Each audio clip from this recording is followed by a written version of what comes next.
14 of his 18 dito sa second half. Stan Hardinger with a steal. Oh, Spider-Man! Who is that?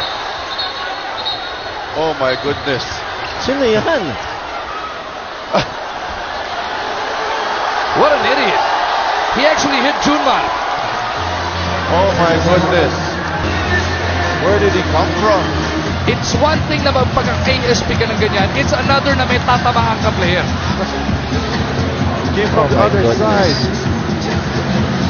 I mean, You know, it's one thing na magpaka-KSP ka. It's another na may masasaktan ka player. Akala mo nakakatawa kang nagpapapansin ka, pero may tinamaan ka player eh. Hindi nakakatawa yun. Not on any level. I mean, it's such a magagat. They came from the All the way to the baseline. right. You know, all the way to the right side. He's running it. And he's Junmar holding a never saw sign. it. Junmar never saw it. He's holding a sign. I don't know what he's holding. Buti na lang, hindi natin nakikita kung ano man yung mensaheng gusto niyang parating. There's no place for anything like that.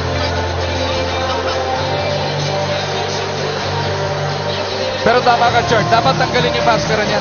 Oh. Para makita kung sino yung KSP na yan.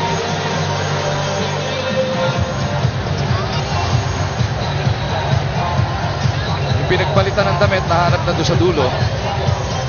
And eto, bibigay na nila doon sa police and these cops. Eh, hopefully nga eh, ma-identify at ma-ban kung sino man yan. And they're trying to figure out kung sino yung kasama nung gunggong na yun. Yeah, you kicked them out too. Bring it down here. Bring it down here. Uh-oh. Uh-oh, this is something we don't want to see. Yung kasama nandoon sa bench na San Miguel and Nabong is giving into business. You know, the security's already there. I don't understand. Sana dito sa kabila din ha. Bakit siya dinadaan dyan sa gitna? I mean, there was...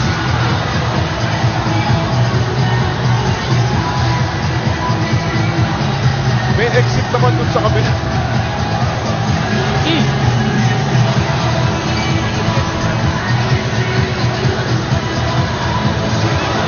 It's just gone from bad to worse here. Because even the fans are giving that guy the business.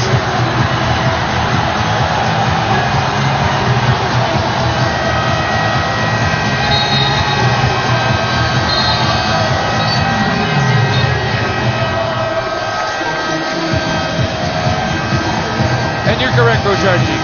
Sa tagal natin pare-pareho dito, pinakamatanda sa atin si Richard. This was probably the most bizarre thing we've seen. Pinakamatagal ka, Richard. Most definitely. Yeah, I mean, definitely. this has no place Yeah. in a professional arena, the PBA, or wherever.